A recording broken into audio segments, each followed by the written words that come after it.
नमस्कार। हम गरुड़ महापुराण के बारे में देख रहे थे ये एक महापुराण है जो विष्णु जी के मुख से निकली है और ये एक पुराणों में एक माला के समान है, एक मोती है उन मालाओं का, और यह एक श्रेष्ठ पुराण है। गरुड़ पुराण के अभी तक हमने 7 अध्यायों का वर्णन कर लिया था।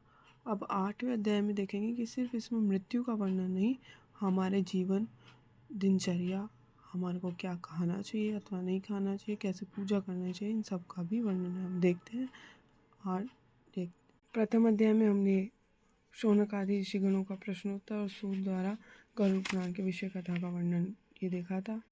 और द्वितीय में गरुड़ द्वारा कथा लाना, अपनी माता को श्राप से मुक्ति दिलवाना, माता को दासित्व से मुक्ति दिलाने के बाद तृतीय अध्याय गरुड़ द्वारा विष्णु जी का संक्षिप्त वर्णन पूछना। फिर चतुर्थ रुद्र द्वारा प्रश्न किए गए थे, षष्ठी का वर्णन बताया गया। षष्ठी वर्णन ब्रह्मा से उत्पत्ति। षष्ठी पंचम अध्याय ब्रह्मा के मानस पुत्रों का वर्णन तथा दक्ष कन्या सती का देह त्याग। षष्ठ अध्याय था राजन उत्पत्ति के, यहाँ जो ध्रुव का जन्म हुआ था, जो विष्णु के प्रिय भक्त थे, उनका वर्णन। 7वां हमने देखा था लास्ट था हमारी सूर्य पूजा की विधि का वर्णन। 8वां अध्याय देखेंगे हम विष्णु जी की अर्चना हेतु मंडल अंकन किस प्रकार किया जाता है। ये हमारे गरुड़ पुराण में भी बताया गया है, जिसको सिर्फ हम समझते हैं मरने से संबंधित पुराण। देखते हैं हम उसके विषय में। अब हमारा 8वां जो अध्याय है वह है विष्णु जी की अर्चना हेतु मंडल अंकन कैसे किया जाता है। ये हमारे गरुड़ पुराण में ही हमें बताया गया है। देखते हैं इसके विषय में विस्तार से।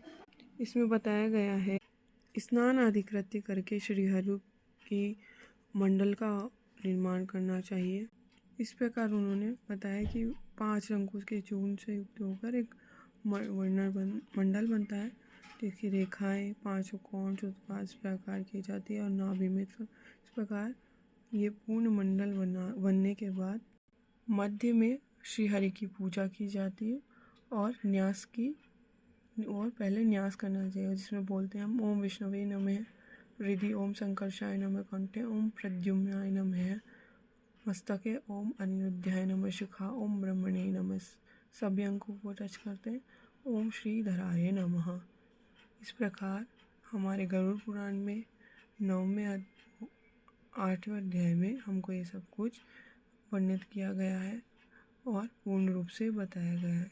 अतः हम स्पष्ट रूप से कह सकते हैं कि गरुड़ पुराण सिर्फ एक मृत्यु पुराण नहीं, जीवन से संबंधित और जीवन की दिनचर्या से संबंधित, पूजा अर्चना से संबंधित पुराण भी है। धन्यवाद।